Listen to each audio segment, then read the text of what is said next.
ప్రియమైన రైతు మిత్రులకు నా యొక్క నమస్కారాలు. నా పేరు సురేష్ బాబు. ఇప్పుడు ఇక్కడ ఒక యువ రైతు దగ్గరికి వచ్చామండి. తను మేల్, ఫీమేల్ పయనీర్ 81 సీడ్ వేశారు. ఇక్కడ కనిపిస్తున్నది మేల్, ఫీమేల్. ఇది ఒక 2.5 ఎకరాలు ఉంది ఇది కంప్లీట్‌గా. వీరు మన అప్సా80 వాడడం జరిగింది.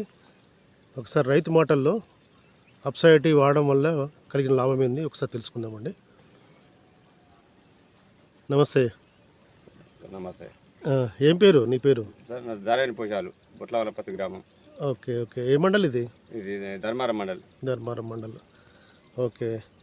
ఇప్పుడు మీరు అప్సా80 వాడిండ్రు కదా ఈ మేల్, ఫీమేల్‌లో. అవును సార్. దీనివల్ల మీకు ఏం లాభం కలిగింది? సరే, ఇన్ని సంవత్సరాల సంది ఈ రకంగా అప్సా80 మాకు తెలియదు. ఈ సంవత్సరం వాడిన సంది మంచి వీలింగ్, మంచి గంట శాతం గ్రోతింగ్ మంచిగా ఉంది.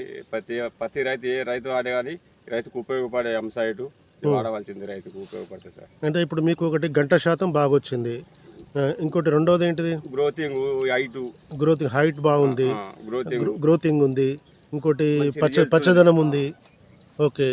గంట కూడా బాగా పోస్తుంది. గంట కూడా ఒక్కొక్క అరకు 36-38 పిరికలు దాకా ఉన్నాయి. ఒక్కొక్క దానికి 36 పిలకలు ఉన్నాయి. 36-37 పిరికలు దాకా ఉంటాయి సార్. ఓకే. ఓకే. ఓకే.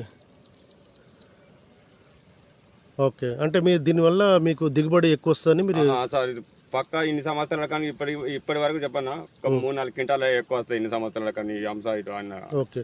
మామూలుగా మీకు ఇదివరకు అప్సా80 వాడినప్పుడు ఎకరానికి ఎన్ని క్వింటాలు వచ్చేటి అందాదా? సార్ అప్పుడు అప్సా80 ఆడకముందు మాకు 13-14 వచ్చేది. ఇప్పుడు మినిమం ఒక 19-20 దాకా ఇప్పుడు వచ్చే భవిష్యత్తు ఉన్నది. ఇప్పుడు వీళ్ళు చూస్తే అంటే అప్సా80 వాడడం వల్ల ఒక 5-6 క్వింటాల పెరుగుదలకి అవకాశం కనిపిస్తుంది మాకు.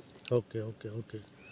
ఒకసారి పంట అయిపోయిన తర్వాత మీకు ఎంత దిగుబడి వచ్చినది కూడా మాకు చెప్పాలి. అప్పుడు కూడా ఒక వీడియో తీద్దాము. Okay sir. థ్యాంక్ యూ పోచాలు. Thank you sir.